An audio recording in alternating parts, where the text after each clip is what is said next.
یہ حافظ اسد الدین کا زمانہ تھا۔ دمشق کا معروف و مشہور تاجر رات کے پچھلے پہر سڑکوں پر ٹہل رہا تھا۔ موسم خوشگوار ہونے کے باوجود اس کا دم گھٹا جا رہا تھا۔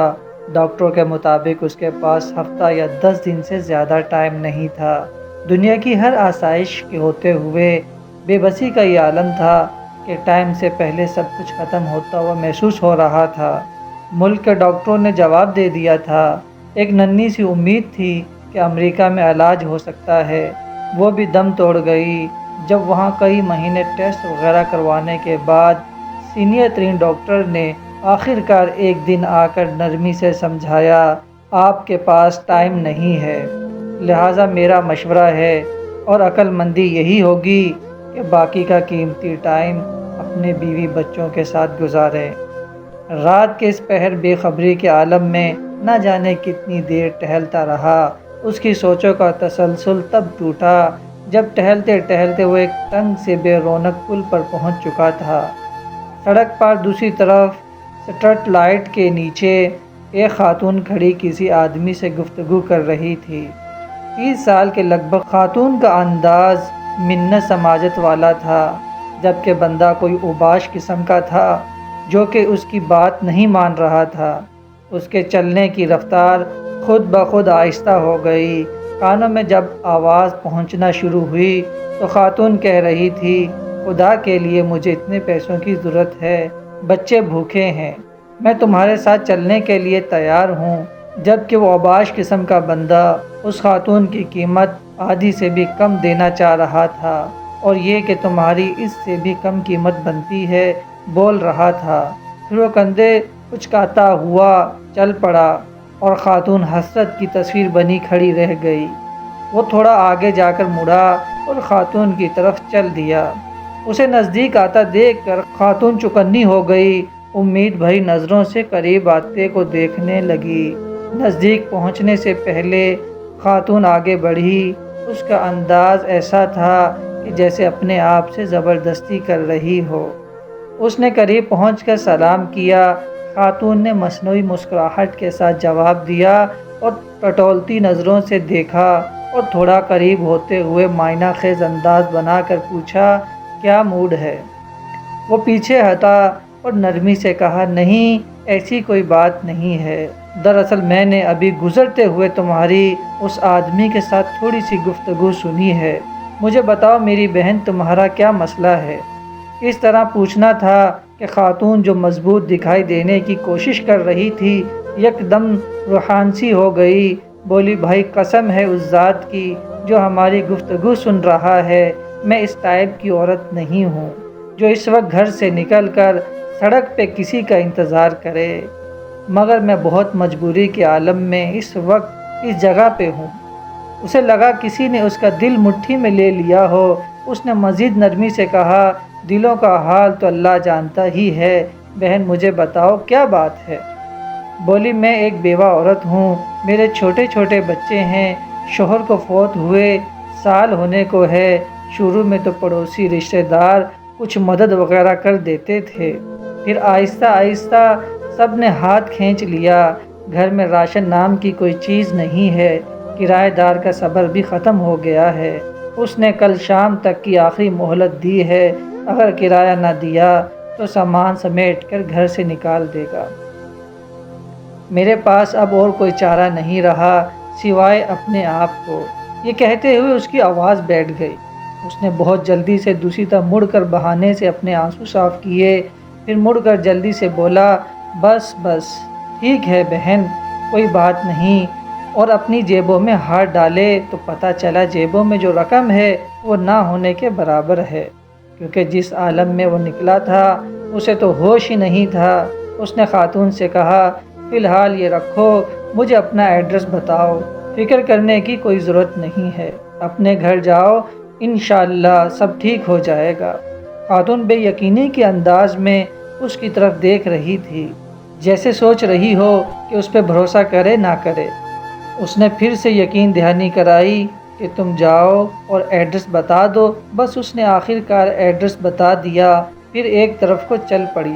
تھوڑی دیر تک خاتون کو جاتا دیکھنے کے بعد وہ مڑا اور واپسی کی طرف تیزی سے قدم اٹھانے لگا۔ گھر پہنچ کر اس نے کافی مقدار میں نقدی لی اور ڈرائیور کو بڑی وین نکالنے کو کہا، پھر خود ڈرائیو کرتے ہوئے شہر کی 24 گھنٹے کھلے رہنے والے اسٹور سے راشن کی بڑی مقدار وین میں بھری اور خاتون کے بتائے ہوئے ایڈریس پر پہنچ کر سارا راشن اس کے گھر اتارا۔ باقی کی رقم خاتون کو دے دی اور کہا صبح کرایہ دار سے وہ خود بات کر لے گا اور کرایہ کا معاملہ نپٹا دے گا اور انشاءاللہ ہر مہینے مخصوص رقم آپ تک پہنچا دی جائے گی۔ یہ کہہ کر جلدی سے بنا کچھ کہے سنے واپس مڑ گیا۔ خاتون بت بنی بے یقینی کے عالم میں کھڑی آنسوؤں میں بھری نگاہوں سے دیکھتی رہ گئی اور وہ وین سمیت نظروں سے اوجھل ہو گیا۔ اس کی کیفیت اب کافی بلکہ بہت مختلف تھی۔ اس کے انگ انگ سے خوشی پھوٹ رہی تھی۔ کچھ گھنٹوں پہلے جو اس کی حالت تھی وہ اب یکسر بدل گئی تھی۔ اب اسے ہفتہ 10 دن گزارنے کی جو فکر تھی وہ تھوڑی کم ہو گئی تھی۔ ہفتہ 10 دنوں کا خیال آتے ہی اس نے کاغذ قلم لے کر خاتون کا ایڈریس لکھ کر وصیت لکھی کہ ہر ماہ باقاعدگی سے 4 لوگوں کے معقول سے بڑھ کر خرچے کی رقم اس ایڈریس پہ بھجوائی جائے اور کاغذ کو لفافے میں بند کر کے تجوری میں رکھ دیا۔ اب اسے لگ رہا تھا کہ اپنی آخری سفر کے لیے وہ تیار ہے یا تھوڑی بہت تیاری کر لی ہے۔ پھر ہفتہ گزر گیا اور 10 دن گزر گئے، پھر مزید 10 دن اور پورے 15 دن گزر گئے۔ گھر والوں کے کہنے کے باوجود وہ ہسپتال نہیں گیا اور پھر پورا 1 مہینہ گزر گیا اور اگلے مہینے کی رقم بھی اس نے فوراً بھجوا دی۔ پھر ایسے ہی ایک مہینہ کرتے پورا سال گزر گیا اور وہ معمول کے مطابق رقم بھجواتا رہا۔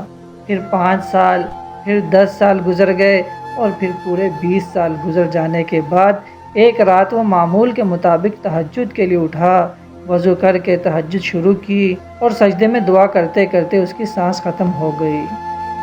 اس جہاں فانی سے سجدے کی حالت میں رخصت ہو گیا۔ یہ سچا واقعہ یہاں ختم نہیں ہوتا، اصل خلاصہ تو اب آنا ہے۔ گھر والے جب صبح اٹھے تو اس کو سجدے کی حالت میں مردہ پایا۔ افسوس کے ساتھ ساتھ گھر والوں کو اس بات کی خوشی سی بھی تھی کہ اچھی اور مبارک موت ہوئی ہے۔